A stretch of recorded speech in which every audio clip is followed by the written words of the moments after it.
నెల్లూరులో విశ్వసముద్ర గ్రూప్ ప్రాజెక్టులను ముఖ్యమంత్రి నారా చంద్రబాబు నాయుడు ప్రారంభించారు. ఇప్పుడు ఆ వివరాలు చూద్దాం.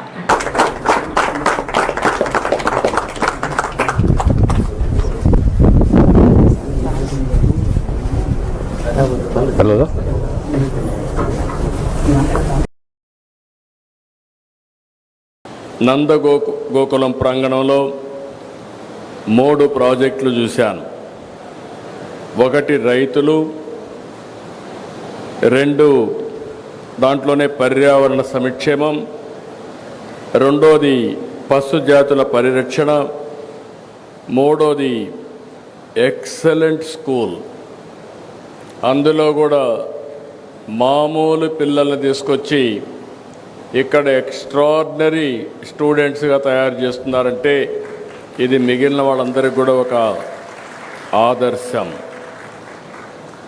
ఈరోజు ఇక్కడ చూసినప్పుడు Vishwasamudra bio energy ethanol plant, Nandagokulam save the bull, Nandagokulam life school, ఈ మూడింటిని ఈరోజు నేను ఇనాగరేట్ చేయడం నాకు ఒక నూతనమైన ఎక్స్పీరియన్స్.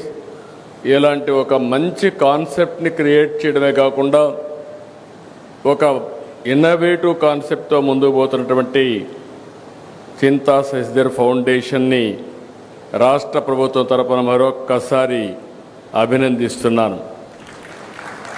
24 ఎకరాల విస్తీర్ణం ఇక్కడ ఏర్పాటైంది. ఒక పక్క bio energy ethanol plant,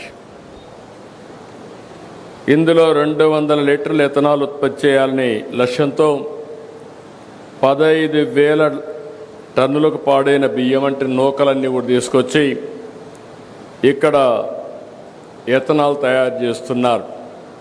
government of India ప్రకారం దీన్ని ఏ విధంగా పెట్రోల్లో మిక్స్ చేయాలో మిక్స్ చేయడం కోసం మామూలుగా కేంద్రం ఒక రూల్ పెట్టి 20% వరకు ఎథనాల్ బ్లెండింగ్ ప్రోగ్రామ్ తీసుకొస్తే దాన్ని ఇక్కడ సద్వినియోగం చేస్తున్నారు.